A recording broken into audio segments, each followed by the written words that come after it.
नमस्कार दोस्तों। तो आज अपन डिस्कस करेंगे ग्राम विकास अधिकारी वीडियो का जो मुख्य परीक्षा का जो सिलेबस था। और आपको बता दूं कि काफ़ी लंबे समय से स्टूडेंट द्वारा ये मांग की जा रही थी कि जो पूर्ववर्ती जो सिलेबस था प्री परीक्षा का, तो वो डिटेल फॉर्मेट में नहीं था। इस वजह से प्री के अंदर कई क्वेश्चन ऐसे आए थे जो 11th और 12th स्टैंडर्ड के थे मैथमेटिक्स के। तो इस सिलेबस को अधीनस्थ बोर्ड ने जारी कर दिया है और डिटेल फॉर्मेट में है। आज अपन डिस्कस करेंगे कि भाई कौन कौन से टॉपिक जोड़े गए हैं और अपन को कौन से टॉपिक पढ़ने हैं। इसके अलावा नंबर ऑफ क्वेश्चन कितने रहेंगे, टोटल कितने मार्क्स का पेपर होगा, इसके अलावा टोटल जो टाइम कितना लगेगा, पेपर कितने घंटे का होगा। तो सारी तमाम जानकारी अपन देखेंगे। बहुत ही महत्वपूर्ण अच्छा सिलेबस दिया है, इसको अपन एक एक करके समझते हैं। तो देखिए, ग्राम विकास अधिकारी मुख्य परीक्षा, देखिए ग्राम विकास अधिकारी मुख्य परीक्षा का जो सिलेबस है तो इसको अपन डिटेल फॉर्मेट में इसको जानने का प्रयास करेंगे। बहुत ही महत्वपूर्ण है और इसको समझेंगे। देखिए, तो देखिए आपको पता है इसमें 5-6 यूनिट बनेगी। यूनिट 1, यूनिट 2, 3, 4, 5 और 6। पहली जो यूनिट है उसमें आपके अंग्रेजी और हिंदी इन दोनों को रखा है। दूसरी यूनिट में आपका गणित है, फिर आपका सामान्य ज्ञान है, फिर भूगोल और प्राकृतिक संसाधन है, और फिर राजस्थान के संदर्भ में कृषि और आर्थिक संसाधन। अब देखिए, राजस्थान के संदर्भ में कृषि और आर्थिक संसाधन, इसकी मैं बात करूं तो यहाँ पे आपको राजस्थान का जो इकोनॉमिक सर्वे है, इकोनॉमिक जो सर्वे है उसको आपको थोड़ा बढ़िया ढंग से पढ़ना पड़ेगा, क्योंकि आर्थिक संसाधन और कृषि से रिलेटेड जो करंट से जुड़ी हुई जो सरकार की योजनाएं हैं कृषि से रिलेटेड, आर्थिक संसाधन में जैसे आपने इंडस्ट्री को पढ़ लिया, आपने इंफ्रास्ट्रक्चर को देख लिया, तो मेनली इन 3-4 टॉपिक को बढ़िया ढंग से पढ़ना पड़ेगा। यहाँ भी ये आपका एकदम नया मान के चलिए, क्योंकि कृषि और आर्थिक जो संसाधन है तो आपको राजस्थान का इकोनॉमिक सर्वे अच्छे से पढ़ना है। इसके अलावा राजस्थान का इतिहास और संस्कृति को भी पहले की तरह इसको जोड़ रखा है। ठीक है, तो ये मुख्य आपके 6 भागों में डिवाइड करके प्रश्नों की जो संख्या रहेगी वो 160 प्रश्न रहेंगे और कुल 200 नंबर का होगा और 3 घंटे का पेपर होगा। तो आपको ध्यान देना है, प्रश्नों की संख्या पहले प्री की बात करें तो वहां पे 100 ही प्रश्न थे और टाइम 2 घंटे था, और यहाँ पे प्रश्नों की संख्या 160 कर दी है और नंबर कितने रहेंगे आपके 200 नंबर का। अब अलग अलग डिवाइडेशन कर रखा है इनका सब यूनिट का। और इसके अलावा आप देख सकते हो कि सभी प्रश्न बहुविकल्पी होंगे। ठीक है, यानी ऑब्जेक्टिव टाइप, एमसीक्यू टाइप के होंगे, और सभी प्रश्नों का जो अंक होंगे वो समान अंक होंगे। और किसी भी प्रश्न की गलत उत्तर देने के संदर्भ में अपन बात करें तो आपको पता है 1 अंक काटा जाएगा। तो जैसे कि प्रीलिम्स की बात करें तो प्रीलिम्स के अंदर वीडियो की प्रीलिम्स में आपकी नेगेटिव मार्किंग नहीं थी, तो यहाँ पे नेगेटिव मार्किंग है 1/3। इसका भी आपको थोड़ी जानकारी होनी चाहिए। ठीक है, उसके बाद अपन डिटेल में इस पाठ्यक्रम की बात करते हैं, एक एक टॉपिक को बढ़िया ढंग से इसकी अपन चर्चा करेंगे। तो देखिए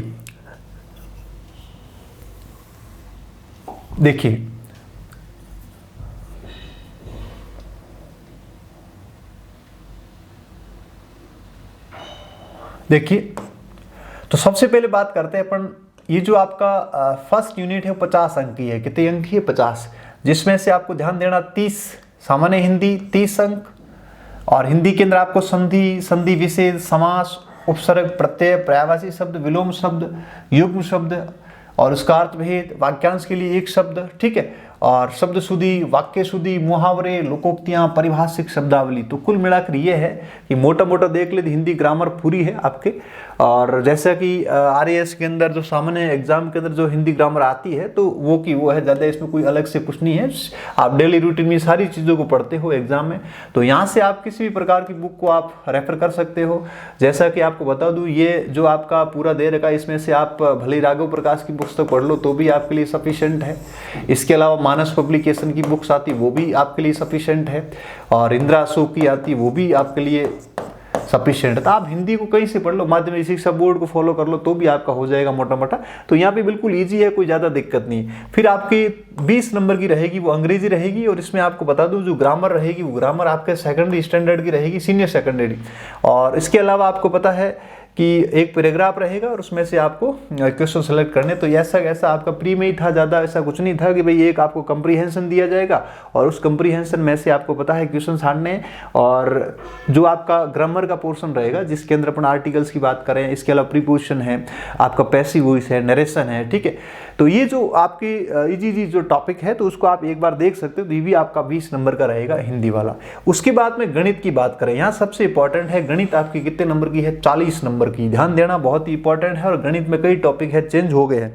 अब गणित की बात करें तो सबसे पहले दशमलव और भिन्न, इसके अलावा प्रतिशत आप वैसे ही पहले पढ़ते आ रहे हो, कोई दिक्कत नहीं है। अनुपात समानुपात में भी आपको कोई दिक्कत नहीं आएगी।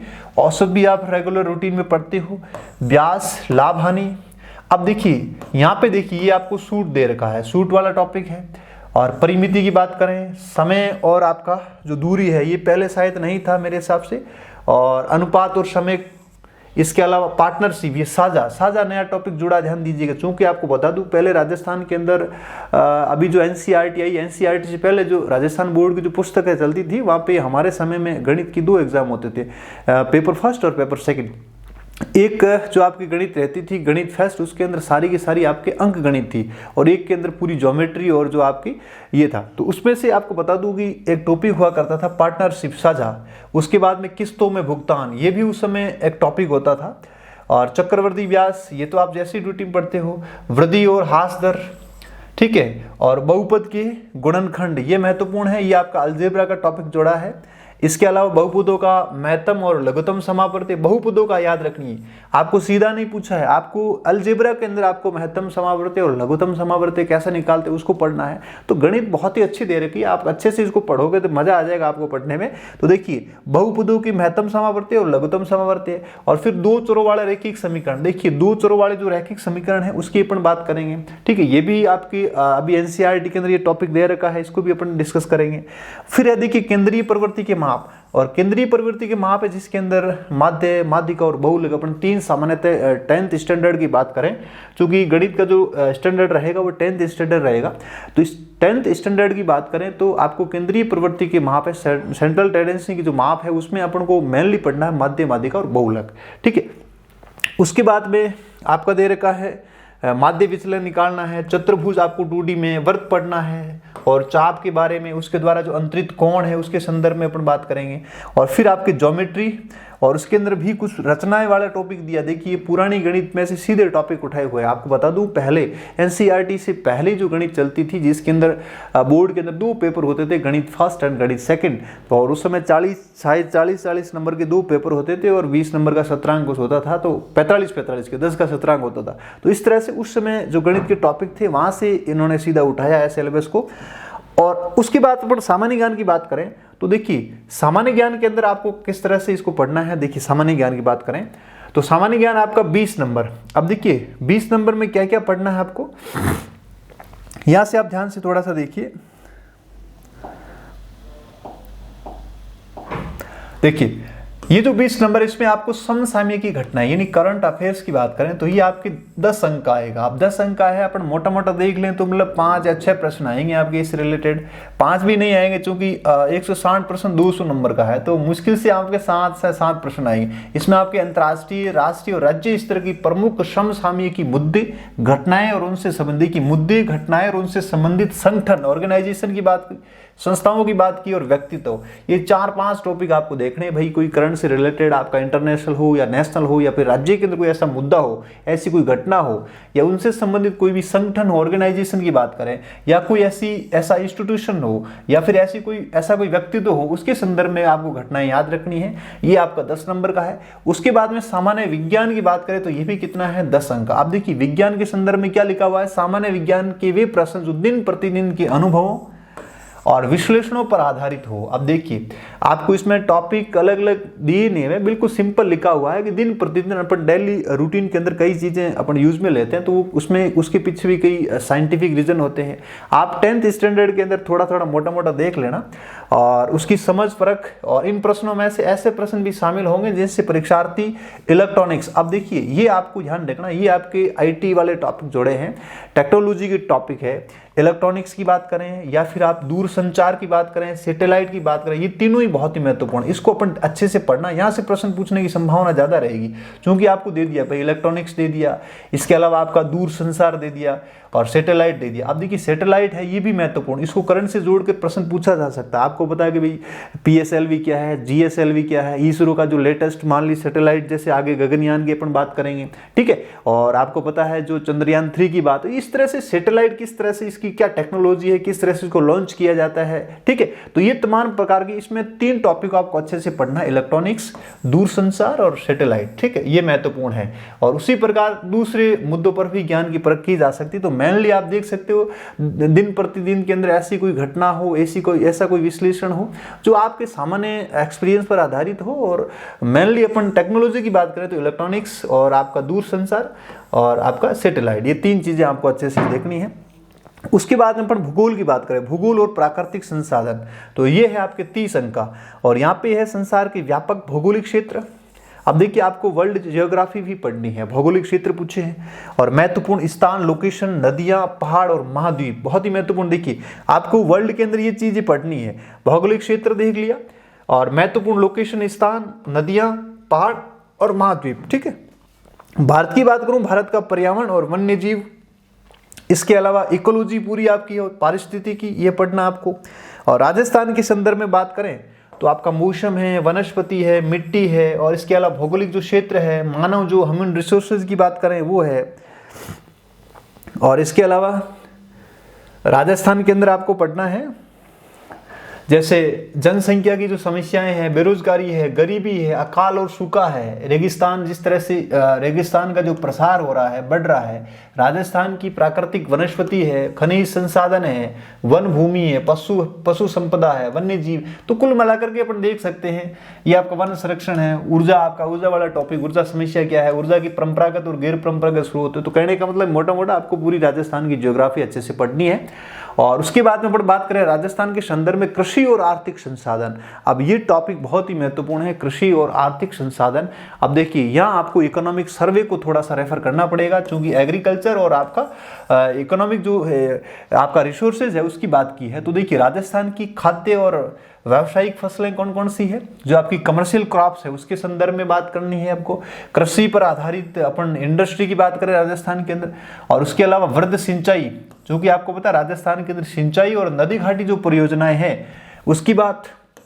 और बंजर भूमि, इसकी बात हो रही है। सूखा क्षेत्र, जिस तरह से सूखा दिनों दिन बढ़ रहा है, बंजर भूमि ज़्यादा है, इसके लिए कौन कौन सी सरकार ने स्कीम चला रखी है, ठीक है। और उसके बाद में IGNP इंदिरा गांधी नहर परियोजना, इसको भी डिटेल में पढ़ेंगे। उद्योगों का विकास किस तरह से राजस्थान के अंदर वर्तमान में जो इंडस्ट्री डेवलपमेंट है और उसका क्या स्तर है, और सरकार की ओर से क्या क्या प्रयास किए जा रहे हैं इंडस्ट्री के लिए, ठीक है। और इसके अलावा आपको कच्ची सामग्री पर आधारित कौन कौन सी आपकी इंडस्ट्री है, खनिज आधारित कौन कौन सी राजस्थान के अंदर उद्योग है। इसके अलावा आपका लघु एवं ग्रामोद्योग की अपन बात करेंगे। निर्यात सामग्री की राजस्थान मैक्सिमम जो एक्सपोर्ट करते हैं उनमें कौन कौन सी चीजें हैं जो राजस्थान से ज्यादा मैक्सिमम एक्सपोर्ट होती है। और राजस्थानी हस्तकला की बात करेंगे। आदिवासी और उनकी अर्थव्यवस्था क्या है। आदिवासी ये नहीं कहने का मतलब है जो जनजाति है उनके टॉपिक को भी आपको पढ़ना है। विभिन्न आर्थिक योजनाएं कौन कौन सी सरकार की, तो कुल मिलाकर मोटा मोटा देखें विकास संस्थाएं कौन सी है। सहकारी आंदोलन की बात करें और आपको पता लघु उद्यम है, जैसे MSMEs की बात करें, माइक्रो स्मॉल मीडियम एंटरप्राइजेस है उसकी बात करेंगे। और कौन कौन सी जो फाइनेंशियल इंस्टीट्यूशंस है उनकी बात करें। और इसके अलावा आपको दिया हुआ है संविधान के 73वें संशोधन के अनुरूप पंचायती राज संस्था की भूमिका। तो कह सकते हैं पॉलिटिकल साइंस के अंदर एक टॉपिक आपका 73 कॉन्स्टिट्यूशनल अमेंडमेंट की बात की हुई है, तो इसको आपको डिटेल में पढ़ना है। ये पूरा का पूरा कृषि और आर्थिक संसाधन आपके 30 नंबर का है। उसके बाद में हम बात करते हैं राजस्थान की इतिहास और संस्कृति। ये आपकी कितने नंबर की रहेगी, इतिहास और संस्कृति आपको देखना है। ये आपके 30 अंक की है। और इसमें आपको मेनली क्या दे रखा है, भारतीय राजनीतिक सांस्कृतिक इतिहास के संदर्भ में मुख्य जो लैंडमार्क कौन कौन से हैं, मुख्य स्मारक कौन कौन से, साहित्यिक कार्य, पुनर्जागरण, राष्ट्रीय एकता और स्वतंत्रता के लिए संघर्ष। तो कह सकते हैं कि यह हिस्ट्री का एक टॉपिक है जिसमें पुनर्जागरण को भी दिया हुआ है, साहित्यिक कार्य, इसके अलावा मुख्य जो स्मारक है उनके संदर्भ में, और सांस्कृतिक इतिहास के अंदर जो मुख्य लैंडमार्क है उनके बारे में भी आपको जानकारी होनी चाहिए, ठीक है। और उसके बाद में राजस्थान के संदर्भ में आपको कला और संस्कृति इतिहास कुछ दे रखा है। इसमें मध्यकालीन पृष्ठभूमि, सामाजिक आर्थिक जीवन, संगठन, स्वतंत्रता आंदोलन, राजनीतिक जागृति, राजनीतिक एकता, बोलियां और साहित्य, संगीत, नृत्य, नाटक, ये मतलब आपका पूरा आर्ट एंड कल्चर है। कोई ज़्यादा इसमें कोई नया कुछ नहीं है। लोक देवता, लोक देवियाँ, हस्तकला, मेले, त्योहार, रीति रिवाज, पोशाक, आभूषण, ठीक है। आदिवासी विशेषता, जनजाति के संदर्भ में मेनली आपको पढ़नी राजस्थान की जनजातियां हैं, जिसमें मीणा, भील, ग्रासिया, कंजर, ठीक है। ये मुख्य मुख्य जो आपकी जनजाति है उसके संदर्भ में आपको डिटेल में देखना। तो ये जो पोर्शन रहेगा इतिहास और संस्कृति वाला, ये आपके 30 नंबर का है, ठीक है। तो ये आपका मोटा मोटा जो डिटेल फॉर्मेट में आपका जो सिलेबस सरकार द्वारा जारी किया गया है, तो इस सिलेबस को आपको बढ़िया ढंग से पढ़ना, अच्छे से पढ़ना है। और अब आपके सामने सिलेबस पूरा आ गया है और एक बार में वापस से इसको देख लेते हैं। अब देखिए, मुख्य आप इस पर फोकस करना। देखिए, क्योंकि ये जो यूनिट है ये आप ध्यान से देखिए, इसमें 50 की है। ये इसको देखो आप वापस से अपन इसका डिवाइडेशन कर देते। ये आपका 50 का है, जिसमें 30 और 20 है। 30 आपकी हिंदी है और 20 आपकी इंग्लिश है। और गणित वाला पोर्शन आपके 40 नंबर का है। ये आपका 20 नंबर का है, जिसमें 10 करंट अफेयर और 10 आपका सामान्य विज्ञान। और भूगोल है, ये आपका है 30 नंबर का, और ये भी आपका 30 नंबर का, और ये भी आपका 30 नंबर का। तो कितना हो गया 90, और ये हो गया आपका 110, और ये हो गया 150, और ये 50, कितने हो गए 200। तो इस तरह से इसका डिवाइडेशन है। तो आप देख सकते हो, मतलब आपको एक तो हिंदी पूरी अच्छी करनी, जिसकी इंग्लिश कमजोर है तो हिंदी पे आप फोकस करिए बढ़िया ढंग से। और उसके बाद में गणित तो आपको छोड़नी नहीं है, चूंकि ग्राम विकास अधिकारी बनने जा रहे हो, इसके लिए जरूरी है आपको गणित तो बहुत बढ़िया तरीके से इसको करना पड़ेगा, ठीक है। गणित तो आपको अच्छे लेवल से पढ़नी है।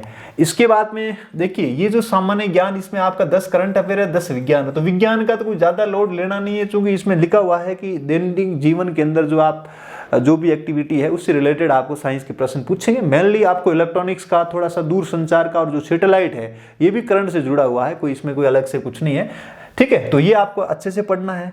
और भूगोल और प्राकृतिक संसाधन, यहां से प्रश्न जाना नहीं चाहिए। ये आपके 30 के 30, इस पे अच्छी मेहनत करिए। देखिए, यहां से आप 30 पे मेहनत करिए, यहां से 30 पे पकड़ करिए बढ़िया ढंग से।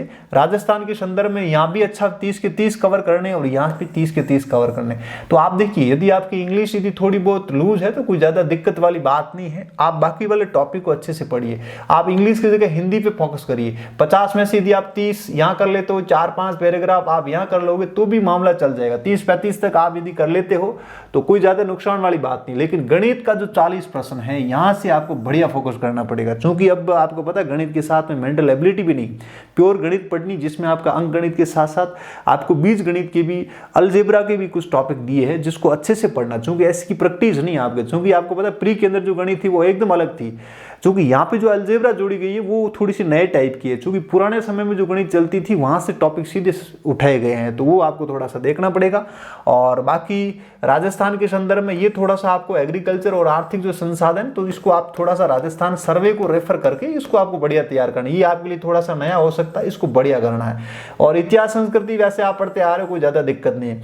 भूगोल आपने राजस्थान की पढ़ ली, थोड़ी सी इंडिया की, और थोड़ी सी वर्ल्ड के अंदर आपको सारे के सारे कॉन्टिनेंट है उससे रिलेटेड, आपके नदियां हैं, आपके जो पहाड़ है, पर्वत मालाएं वगैरह वगैरह, इसको थोड़ा सा आप अच्छे से कर ली। और बाकी करंट आपको अच्छे से पढ़ना है, जहां से 10 प्रश्न आएंगे, 10 नंबर के अंक होंगे, और 10 ही आपके साइंस रहेगी। और गणित पे फोकस करिए, ये अच्छा आपको यहाँ बढ़िया तैयार करना है, यहाँ थोड़ी सी मेहनत करनी है। बाकी इंग्लिश पे ज्यादा लोड नहीं लेना है, बाकी चीजों को आप करिए, क्योंकि आपको पता 100% किसी को नहीं आता, हो सकता है किसी को किसी की एक चीज आ रही तो दूसरी चीज उसको नहीं आ रही होगी। तो कुल मिला के ये है कि भाई आपको इसको बढ़िया ढंग से, जो 6 आपकी इस तरह से अलग अलग यूनिटें दे रखी, उस हिसाब से आपके 160 जो प्रश्न रहेंगे 200 नंबर के, बढ़िया मेहनत करिए। अच्छा सिलेबस है और आपके पास टाइम भी है, लगभग 2-3 महीने हैं, तो आप बढ़िया तैयार कर सकते हो। मई जून लगभग आप मोटा मोटा मानो 2.5 महीने है ही आपके पास में, तो इस हिसाब से ज़्यादा कोई इतना बड़ा सिलेबस नहीं है, इतना कोई डायनेमिक नहीं है, मतलब ठीक ठाक अच्छा सिलेबस दिया है। तो इस हिसाब से आप अपनी मेहनत करिए, आप जरूर सफलता मिलेगी। अब आप नहीं कह सकते हो कि भाई हमारे पास सिलेबस नहीं है, वो नहीं। अब देखिए, सिलेबस की कॉपी निकाल लीजिए, डेली आप देखिए कि मेरा स्ट्रेंथ कहाँ है, मुझे मेरी कमजोरी कहाँ है, वो आप खुद पहचानिए और उसके अनुसार मेहनत करिए। आपके सामने बहुत बढ़िया मौका है ग्राम विकास अधिकारी बनने का, इसलिए आप पूरा अपनी सारी की सारी जो स्ट्रेंथ है इसके ऊपर लगा दीजिए, रात दिन एक कर लीजिए, और इन्हीं टॉपिक को आप बढ़िया तैयार करिए, जिसमें गणित की आपको प्रैक्टिस बहुत बढ़िया करनी, क्योंकि ये गणित है जो 40 में से 40 प्रश्न आपके सही करवाएगा। बाकी जगह से आप कितना ही पढ़ लो, लेकिन पूरे में से पूरे होने की संभावना नहीं है। लेकिन गणित के अंदर आपकी बढ़िया प्रैक्टिस है। आप ये मत सोचिए कि मेरे को गणित नहीं आती है, मेरी कमजोरी है, मेरे को मिलाने प्रश्न नहीं आते, हल करने में थोड़ी दिक्कत आती है, तो आपको लोड लेने की जरूरत नहीं है, ठीक है। तो आप अपने स्ट्रेंथ को पहचान करके आप पूरी ताकत लगा दीजिए, आपको सफलता जरूर मिलेगी। ठीक है, तो आप मेहनत करिए, आपके सामने सिलेबस आ गया है। अब आपको बिल्कुल पूरी मतलब कह सकते हैं 100% आपको देना है और बढ़िया ढंग से मेहनत करनी है। Thank you so much.